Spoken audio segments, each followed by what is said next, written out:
Ce que j'ai cherché à faire d'abord, c'est de donner la place à la personne qui me consulte et qui va lire cet ouvrage. Donc il est question il est question de partir de ce que vous êtes et d'aller vers une lecture qui va apporter des réponses, des exercices, voilà, des histoires et des images. Alors quelques exemples de clés. On a le problème de la présence, on a moi je mets problème, c'est pas le mot problème, une place pour chaque chose, comme vous disiez, l'inné et l'acquis, l'importance du vide, tout ça ce sont des clés. L'inventaire du plein.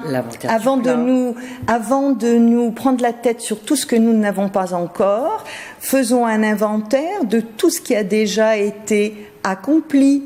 Parce qu'on a tendance, dans cette pensée occidentale un peu linéaire, très centrée sur la volonté et sur l'effort, de cavaler beaucoup et de ne pas mesurer que le fait d'avoir la chance d'ouvrir une fenêtre le matin et d'entendre éventuellement aussi un oiseau fait partie de la qualité de la vie qui est nourricière de ce que nous sommes. Il faut être attentif aux petites choses qui nous font du bien. Oui, aussi. Et c'est d'ailleurs le meilleur moyen d'accomplir des grandes choses. Parce que plusieurs petites choses faites les unes après les autres de manière régulière et systématique va vous permettre de gravir une montagne qui autrement paraît insurmontable. Et je me permets, me vient ce que j'ai finalement souvent, et j'ai conscience de caractériser un petit peu.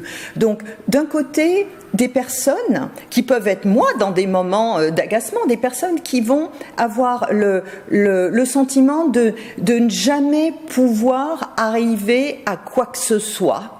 Et de l'autre, des moments où nous avons l'illusion de pouvoir tout faire partout, tout le temps. Ça roule, ça coule, et voilà. D'un côté, cette illusion de force va amener à des frustrations qui peuvent nous remettre en cause, parce que si je m'imagine que je peux être absolument efficace partout, tout le temps, sans jamais m'arrêter, je vais me fatiguer.